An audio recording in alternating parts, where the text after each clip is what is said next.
요 30일 내에 국토교통부 장관에게 모니터링 결과 보고서를 제출하게 돼 있죠. 누구한테 제출한다고요? 국장한테 제출하는 거죠. 며칠 내? 30일 내에. 그래서 지금 요 기본 모니터링에 대해서는 일단은 결과 보고를 30일 내에 하게 돼 있습니다. 분기 종료한 날부터 일단은 30일 내에. 우리 공인인사법조에서 딱 30일이 하나밖에 없었어요, 원래. 거리정보사업자 지정 신청할 때 지정을 30일 내에 주게 돼 있었죠. 그게 유일했는데 더 추가된 거예요. 기본 모니터링 결과 보고 30일입니다. 그 다음에 이제 수시 모니터링 있죠. 그럼 수시 모니터링에 대해서는 결과 보고 해야 돼요. 결과 보고 국장한테 하는데 이거는 15일이었죠.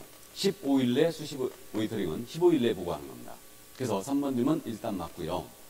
다음 4번 질문이에요. 그러면 국토부 장관이 모니터링 결과에 따른 조사 및 조치를 시도의사나 등록관청에 요구할 수 있어요. 이때 시도의사 등록관청은 신속하게 조사 및 조치를 완료해야 됩니다. 그리고 이제 이 결과를 보고하는데 며칠 내에 보고하라고요? 10일이죠. 10일 내에 보고하게 돼 있어요. 그러니까 그 조사 조치 결과에 대해서 국토부 장관에게 10일 내에 통보를 하라고 했습니다. 10일이 나왔습니다. 그래서 조사 및 조치 결과는 일단 10일이다. 이렇게 이제 기억을 해주시고요. 그 다음에 이제 5번입니다. 부당한 표시화학 개공에 대한 국토부 장관이 500만 원 이하를 부과한다. 어디가 틀렸어요? 국토부 장관 틀렸죠? 국토부 장관. 그래서 이거는 등록관청입니다. 그래서 정답 5번이었어요. 그래서 이 모니터링에 대한 부분이 있잖아요. 숫자들이 나오기 때문에 한 번쯤 기억을 해둡니다. 그래서 기본 모니터링 결과 보고는 30일, 수시 모니터링 결과 보고는 15일입니다.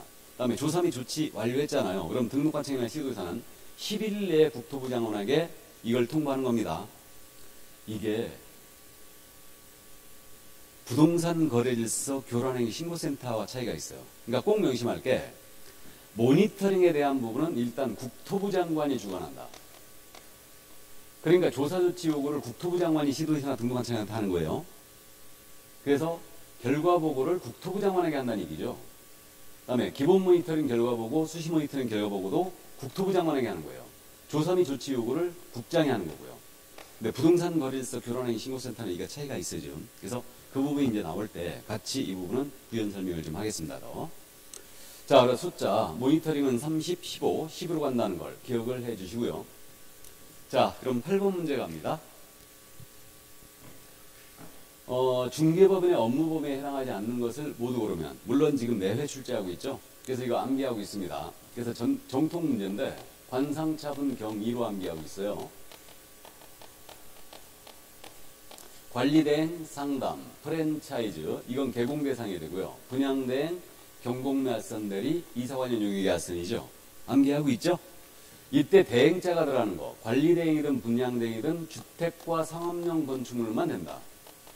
따라서 농지에 대한 관리대행, 분양대행 안 된다는 거 알고 있고요. 그 다음에 분양대행은 토지분양대행 안 된다는 거 알고 있고요. 그 다음에 상담은 부동산에 대한 상담이에요. 직접 개발은 못하고요. 프랜차이즈는 개업공사를 대상으로 한 중기업의 경영기법 및 경영정보의 제공이다. 그래서 말이에요. 개공을 대상으로 한 부동산 정보제공 사업이라고 그랬죠? 틀렸죠? 여기에 속으시면 안 돼요. 이게 중기업에 대한 경영정보지 부동산 정보제공 사업이 아니죠. 이 부동산 정보제공 사업은 거래정보 사업을 얘기합니다. 그럼 여러분들이 이렇게 물어보면 잘 아셔요. 법인인 개업공사는 거래정보 사업을 할 수 있다. 그럼 틀렸다는 거 아시죠? 그럼 정보제공 사업이 바로 거래정보 사업 아닙니까? 이건 못해요. 중기업의 경영기법 및 경영정보의 제공이에요, 이거. 경영정보죠. 부동산에 대한 정보는 아니에요. 그렇기 때문에 기억지문 틀린 거예요. 자, 그 다음에 이제 토지의 최유효 이용에 관한 상담. 이게 뭐예요? 컨설팅 아닙니까? 그러니까 할 수 있고. 토지 분양 대행은 안 된다는 거 알아봤고. 자, 그 다음에 주택이나 상가 임대차 관리입니다. 관리 대행이죠. 가능하고. 토지주택, 매매, 알선업입니다. 알선업은 중기업이죠. 그러니까 할 수 있죠.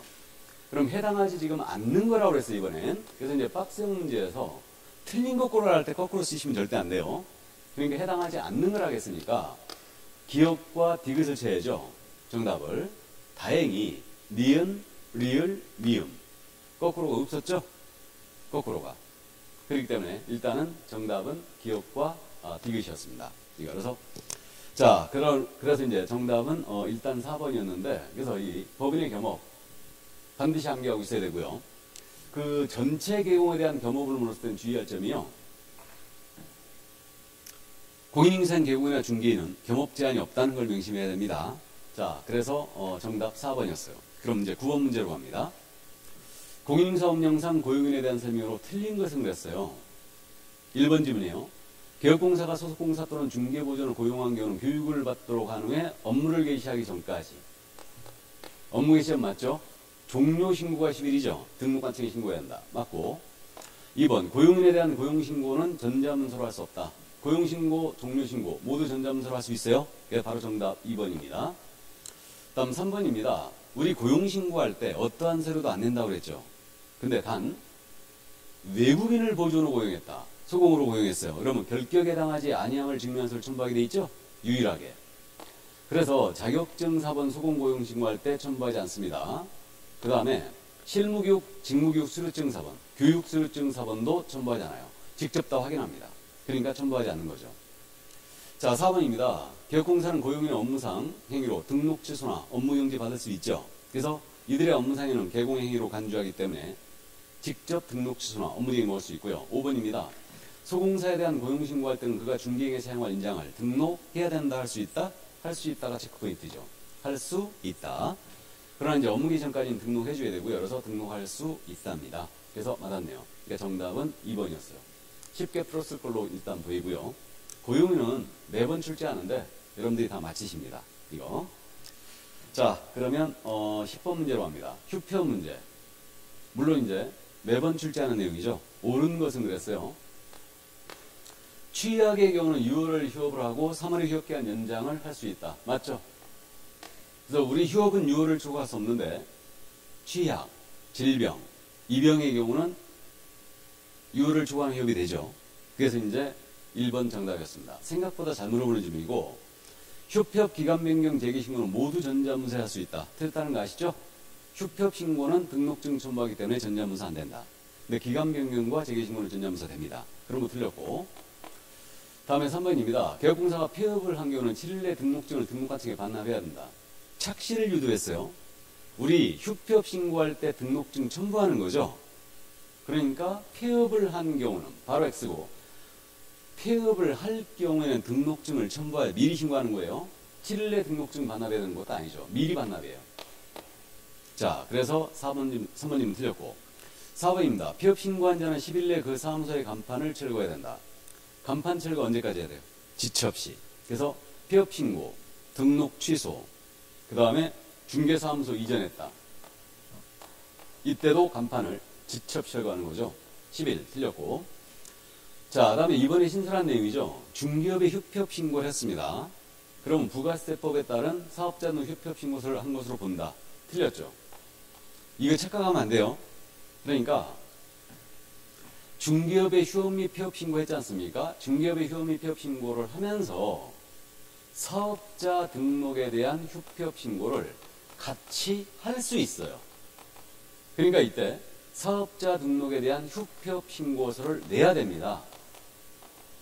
이거를 제출해 줘야 돼요. 일단 그럼 이제 세무서장에게 송부해 주겠죠. 그럼 거꾸로 세무서장에게 우리가 중개업에 대한 휴업 신고하는 거예요. 그러니까 세무서장에게 사업자 등록에 휴업 신고하면서 중개업에 대한 휴업 신고서를 같이 낼 수 있어요. 그러면 이때는 중개업 휴업 신고서를 등록관청에 송부해 줘야 되죠. 그럼 그때는 이 신고서를 제출한 것으로 본다 그랬어요. 그러니까 중개업에 휴업 신고했다요. 사업자 등록 휴업 신고항으로 간주하는 거 아닙니다. 휴업 신고서 내야 돼요. 내야 되고 그럼 이제 송부를 해주는 거죠. 그자에게. 근데 거꾸로 사업자 등록에 휴업하면서 중개업에 대한 휴업 신고를 같이 할 수 있고 이때 중개업에 대한 휴업 신고서를 송부를 하게 되면 이 신고서를 제출한 것으로 본다 그랬죠.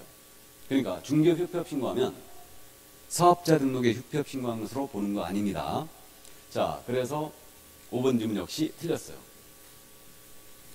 자, 그러면 여기까지. 이게 바로 이제 10번 휴업에 관한 문제 정답 1번이었고요. 이제 11번 가실까요? 자, 이제 전속중개계약제도 매번 출제하는 거죠. 요즘 이제 사례형이 지금 대세입니다. 그래서 개공사 을입니다. 토지 임대 을인 갑이었어요. 지금 임대라고 나왔죠? 그럼 명심할 게 전속에서 임대라고 딱 뜨면 공시지가를 꼭 떠올려야 돼요.